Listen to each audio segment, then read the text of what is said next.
Bom dia, eu sou Emily Caroline e eu já vou avisar aqui no começo que o meu áudio está com delay, então em alguns momentos eu vou complementar a Bia bem depois. Bom, eu sou a Beatriz e nós iremos falar sobre o nosso estado ideal, que é baseado no bem-estar social. Bom, o bem-estar social é uma política em que o governo tem um papel de defensor da ordem e tenta reparar as desigualdades. É, Nesse estado, o governo encara os problemas sociais como uma questão a ser desenvolvida e tenta garantir uma vida digna para a população, investindo em cuidados que garantam isso.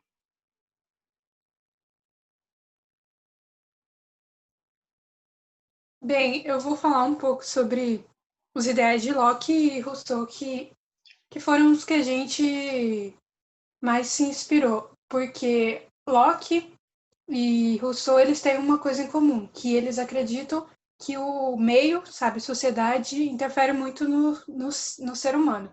E o Locke, ele acredita que o ser humano ele é racional e que ele é moldado de acordo com o meio. Já Rousseau acredita que o ser humano é bom por natureza e é corrompido pela sociedade. Então, os dois têm essa característica em comum. Os dois acreditam que o ser humano ele vai ser moldado de acordo com o que a sociedade apresenta. No caso, a desigualdade, que é o que a gente vê por aí e que os dois comentam, é ela que interfere mais e que faz com que o ser humano seja, entre aspas, mal. Nesse contexto, as desigualdades sociais seriam a chave para a violência, a criminalidade e as mazelas da sociedade. Então, a função do Estado como meio seria transformar o ambiente para que as pessoas, sendo boas por natureza ou uma folha em branco, possam se mudar de forma a se tornar cidadãos bons que possam garantir uma vida melhor para si e para os outros. Bom, agora a gente vai falar como seria a arrecadação de impostos do nosso Estado. Primeiro, dois quesitos envolvendo taxas, importações e tudo mais. Bom, não haveria essa isenção para os produtos estrangeiros, tornando os produtos de fora mais vantajosos para o consumo do que os próprios, o que ajuda apenas os países de fora. Nossa estratégia seria, pelo contrário, incrementar impostos para a entrada de produtos estrangeiros, o que, de certa forma, investiria nos nossos. Como, por exemplo, agora que o Brasil fechou um acordo com os Estados Unidos, em que ele tira, por 3 meses, todos os impostos da importação do etanol deles. Isso prejudica a sociedade porque o comércio interno está com uma super oferta de etanol, por causa da baixa diminuição no uso da pandemia. E assim, eles já estão com o produto parado e vão ter que competir com uma grande entrada dos produtos de fora que vão entrar sem impostos.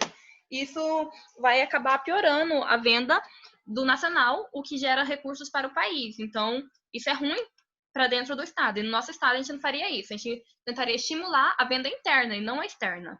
E nesse mesmo sentido, com nossas empresas em altas, a gente também não daria isenção para elas. Por exemplo, no Brasil, a industrialização se concentrou no Sudeste. E aí as empresas, elas têm o interesse de sair do Sudeste, se espalhar, porque o governo, ele torna muito atrativas as regiões. Eles dão isenção de água, de luz, dos impostos do terreno e um monte de série de ações que acabam prejudicando o Estado, porque o empresário que já tem dinheiro fica com uma boa quantidade de recursos e não investe no Estado, que depois investiria na população. Então, os ganhos que ele tem ficam só para ele. E com os impostos que essa empresa pagaria, ela ajudaria toda a sociedade. Então, o que as empresas receberiam, ganhariam, seriam tudo taxado de uma maneira proporcional a ajudar no crescimento da sociedade como um todo. Bem, os impostos também seriam proporcional com os ganhos, que atualmente você desconta, tipo, do seu salário, de até 6 mil, você desconta 14 mil. 14 mil, oh meu Deus, desculpa, 14%. Com salário até 6%, você tem ali 14% de impostos. E aí, por exemplo, uma pessoa com 7 mil reais, que recebe 7 mil reais, e uma pessoa que recebe 20 mil reais. Todos esses valores acima de 6 mil paga um valor fixo de impostos. Então, o nosso estado ele ia fazer com que o seu imposto fosse proporcional com seus ganhos. Então, quanto mais você ganha, mais você vai pagar também. E quanto menos você ganha, você não vai precisar se preocupar com isso, entendeu? Por exemplo, salário mínimo no nosso estado não vai ser necessário você pagar o imposto. E a partir dele vai ser proporcional. Esse crescimento ajudaria a uma melhor distribuição da riqueza, né? Porque uma pessoa que ganha pouco ter que contribuir de uma forma, um percentual pode ser grande para ela. E aquele que ganha muito, ele tem a condição de investir mais. E assim, não precisa ser uma distribuição tão desigual. Se você ganha mais, você tem condições de ajudar mais. E essa arrecadação de impostos ajuda todo mundo. Agora a gente vai falar sobre as formas de atuação do nosso estado. A gente escolheu 6 categorias chaves e identificamos cada uma com frases que ajudam a dizer sua importância. Vou começar com a educação. A frase que escolhemos é: a educação é a arma mais poderosa que você pode usar para mudar o mundo. Essa frase demonstra como a educação é a ferramenta que traz revolução. O nosso estado investiria então nisso, pesado. Desde das creches até o ensino superior. A gente buscaria uma igualdade, diminuir o analfabetismo no país, aumentar a mão de obra qualificada, dar oportunidades para todos. A gente investiria bastante naqueles menos favorecidos. O Estado teria uma política julgamentista, que o objetivo seria transformar as oportunidades mais iguais possíveis, para garantir que todos possam participar. E assim, quando o nível de educação for alto, toda a sociedade será desenvolvida, porque todos conseguirão emprego melhores e terão mais condições de acesso, de saúde, de vida, e assim, todo o Estado sairá ganhando.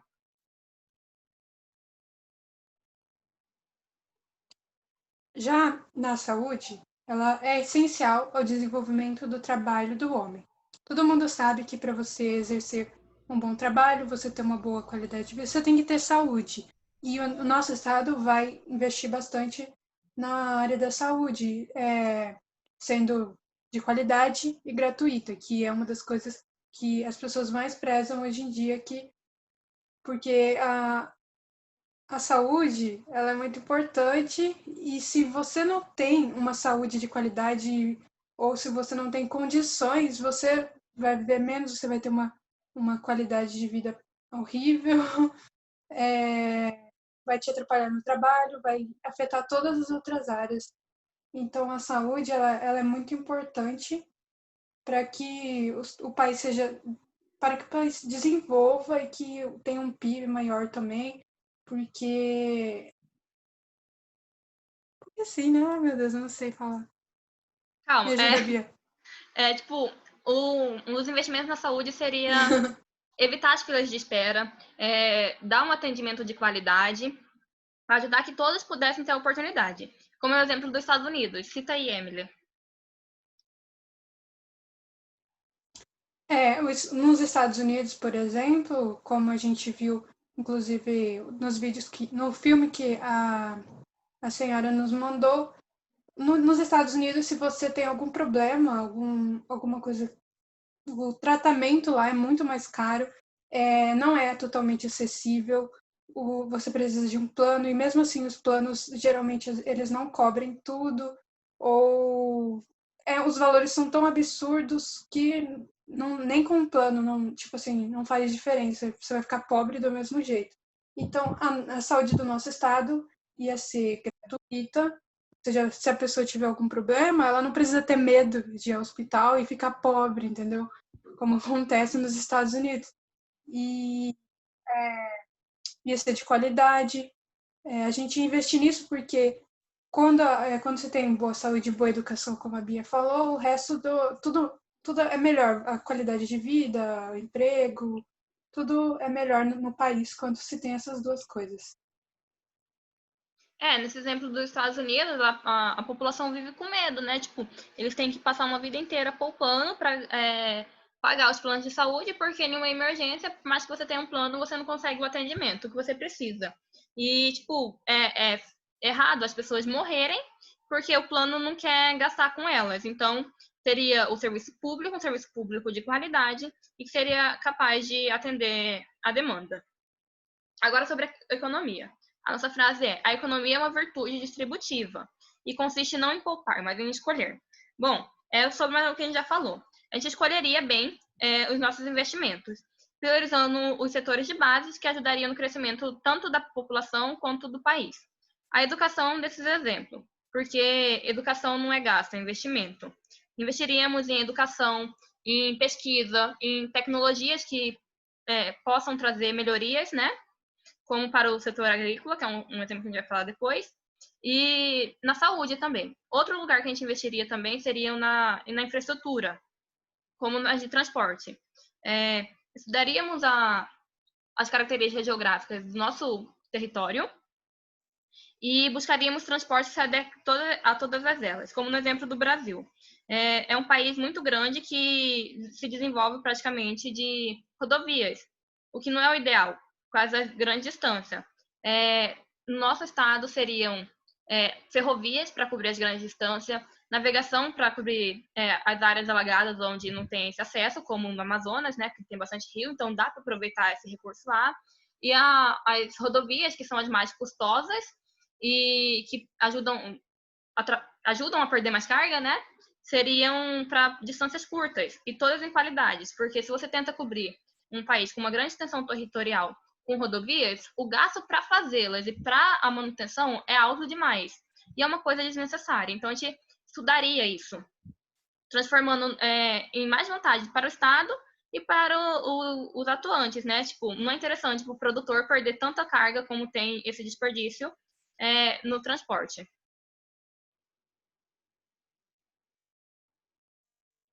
Bem, agora na produção agrícola, tem a frase: uma nação que destrói seu território, destrói a si mesma. Bem, a produção agrícola no Brasil ela é uma das que mais sustenta a economia. Só que ela também desgrada muito degrada isso, desculpa. Degrada muito o ambiente, porque ela consome muito o território, consome também a água, destrói com os habitats dos animais, fazendo que eles tenham que se alimentar de coisas diferentes do que eles se alimentariam no habitat natural deles. E o nosso estado ele ia apoiar mais as os pequenos cultivos, sabe, que não fosse necessário aqueles grandes territórios que a gente está acostumado na agricultura, que usasse menos agrotóxicos e apoiaria mais esse tipo de produção, porque a produção agrícola que a gente encontra muito no Brasil, ela é muito, ela degrada muito o ambiente e a condição do país. E, tipo, elas são, como fala, elas são o governo apoia, porque ela traz dinheiro com a exportação e tudo mais. Só que ela tem lá os seus pontos negativos que não são poucos. Então, a gente apoiaria essas produções menores, então elas também ajudariam na economia, talvez também teria uma valorização do valor delas, né, porque seriam pequenos cultivos e não destruiriam o meio ambiente também. De uma forma resumida, seria um investimento em que visasse a produção agrícola junto com a sustentabilidade. Um dos recursos mais importantes que um país pode ter são as matas. o que ajuda a controlar os efeitos de aquecimento global e etc. Mas um país precisa produzir. Então, seria uma produção consciente. Mais controlada. Isso. Por exemplo, na criação de gados. Como já vimos em muitos países, dá certo a produção intensiva. Então, seria o que seria investido.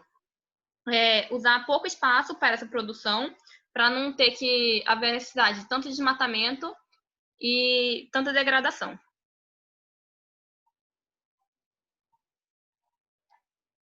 Agora vamos falar sobre a participação política. Eu tenho uma frase icônica de Platão, que é: não tem nada de errado com aqueles que não gostam de política, mas a consequência é ser governado por aqueles que gostam. Isso quer dizer que gosta e que pode ser mais incompetente que você. Isso reflete a importância de você se atentar às questões políticas do seu estado. Então, para isso, a gente educaria nossos jovens e crianças desde cedo a entender a importância da política. Ensinaríamos a consciência dos seus direitos e deveres para eles cobrarem mais tarde. E a participação no voto não seria obrigatória, porque assim as pessoas deixariam de encarar o voto como uma obrigação e, venderiam o seu voto porque, não faz diferença para mim, então, né? E aí elas saberiam que é importante elas votarem, que é um direito delas, e que também saberiam que a participação política não se restringe ao movimento da urna. A pessoa teria consciência de todos os seus direitos e saberiam que elas que mandam no governo. Saberiam cobrar atitudes corretas, que visaria o bem não só da nação, mas do território em si. Seriam pessoas que lutariam por seus direitos, porque elas entenderiam eles. E é isso. E a votação também não seria obrigatória, né? Porque como você falou, como a votação é obrigatória, muitas pessoas acabam vendendo o voto. Assim, não sendo obrigatório, só vai votar quem realmente tem interesse. E aí, tipo, mesmo que uma minoria lá votasse, essa minoria ia definir o que a presidente, o que ia acontecer, e o resto não ia poder reclamar, porque eles não participaram, né? Sobre o saneamento, é o melhor cartão postal que o município pode ter. O saneamento, ele é muito importante porque com um bom saneamento, você não vai utilizar tanto os meios de saúde, porque se você tem um bom saneamento, você tem menos riscos de doença, você vai ter uma qualidade de vida melhor, e aí não vai ter que recorrer tanto à saúde. Então, o nosso estado vai investir bastante no saneamento, porque um se liga ao outro, né? Então, com bom saneamento, menos uso da saúde, porque a saúde é um gasto bem grande, e com esse gasto no saneamento, que é um gasto mais fixo, assim, tipo, a qualidade de vida das pessoas vão ser melhor, então o uso da saúde também vai ser menor. Então, compensa bastante investir no saneamento, que a saúde já vai não vai ter aquela superlotação em hospital, não vai ter aquele problema de pronto-socorro resultado, porque as pessoas não vão ter problemas com saúde, geralmente só acidente, e os hospitais vão ser mais, como fala, Bia, não vai ser tão sucateado, sabe? Porque vai ter um investimento no saneamento, vai ter um investimento na saúde, vai ficar aquele negócio equilibrado. Saúde só vão correr atrás de hospitais e essas coisas, as pessoas que tiverem coisas mais urgentes, né? Porque em relação à doença e todo esse problema, o saneamento já vai cuidar. Entendemos o dever do Estado com a saúde, não só em ofertar uma saúde de qualidade, mas também em garantir que não haja necessidade de saúde, né? Em controlar doenças, epidemias, dando oportunidade para todo mundo, como é o caso do coronavírus nesse momento. Condições mínimas, né, de higiene pessoal, uma pessoa possa ter acesso à água encanada em sua casa, e também com isso investir em tratamentos adequados para o destino dessas águas. Pouparíamos não só os recursos, né, hídricos e do país e do planeta, né, de um modo geral, mas também seria menos caro, né, mais barato do que tratar depois.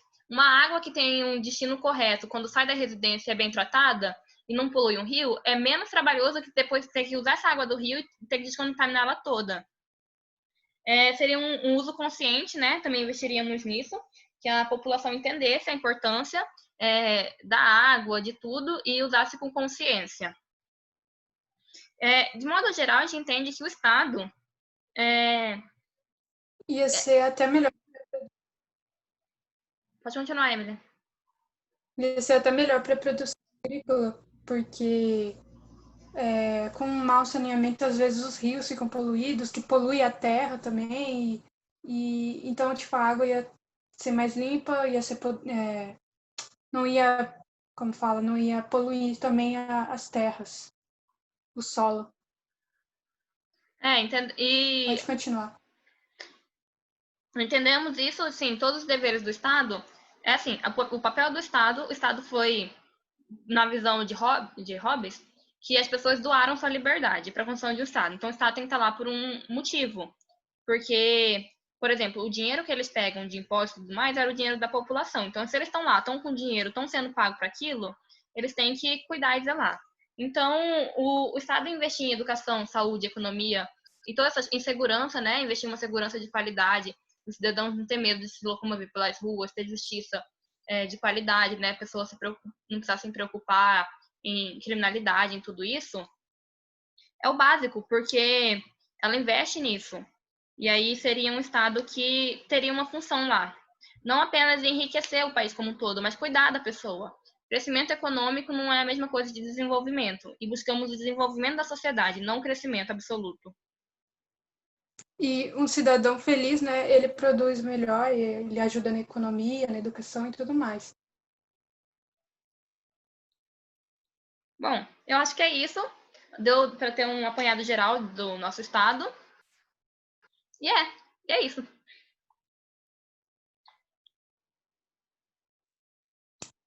Obrigada pela atenção, professora.